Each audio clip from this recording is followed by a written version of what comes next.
Merci Madame la Présidente, je vais m'efforcer d'être bref.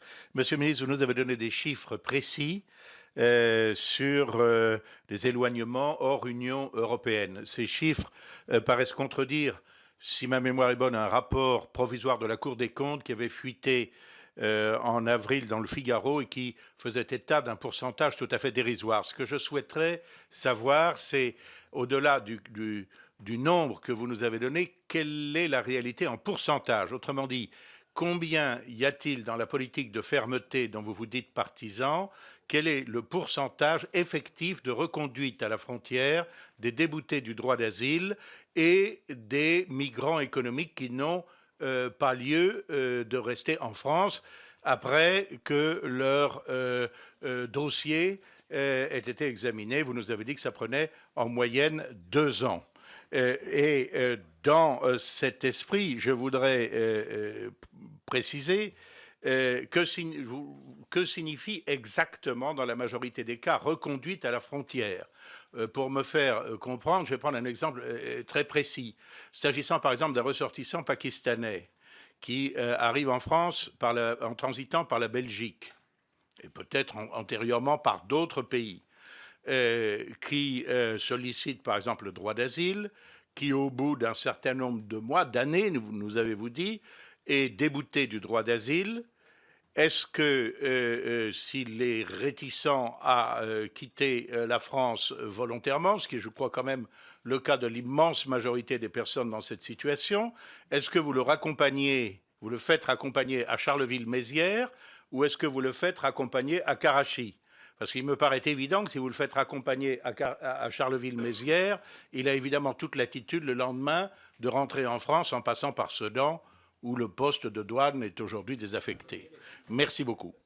Merci. Ensuite, j'ai une question de M. Gollnisch. Bon, je veux rassurer M. Gollnisch, moi je ne reconduis pas les étrangers en situation irrégulière à Charleville-Mézières, parce que Charleville-Mézières c'est en France, et que je ne reconduis pas les étrangers en situation irrégulière en France, je les reconduis à l'étranger. Et donc il y a deux, donc je vous réponds très clairement, d'ailleurs il s'avère que... Je parlais de la frontière franco-belge, évidemment. Oui, mais nous, à Charleville-Mézières, nous ne sommes pas collés à la frontière, nous sommes non loin, j'y étais ce week-end, j'y ai passé un très bon moment.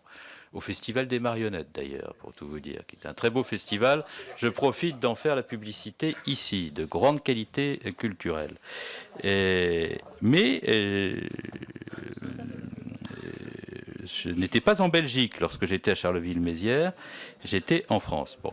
Et donc, monsieur le député Gollnisch, il y a deux hypothèses, je vais être là aussi très précis. Soit les personnes que nous reconduisons sont reconduites après qu'il a été établi que demandeur d'asile, elle était passée par un pays de l'Union européenne.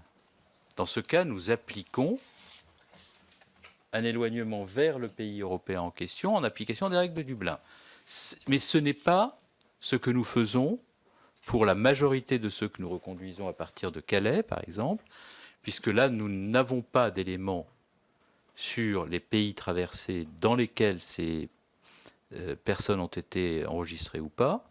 Et par conséquent, nous demandons des laissez-passer consulaires vers les pays de destination qui sont les pays de provenance de ces migrants. Et pour ce qui concerne Calais, puisque la question m'a été posée, à Calais, ce sont essentiellement des éloignements vers l'Albanie, le Kosovo, l'Ukraine et le Soudan que nous accomplissons sans faire des reconduites dublinées. Hein, donc, si d'ailleurs les chiffres nous sont demandés, je les donnerai bien volontiers parce que on n'a pas à en avoir honte du tout.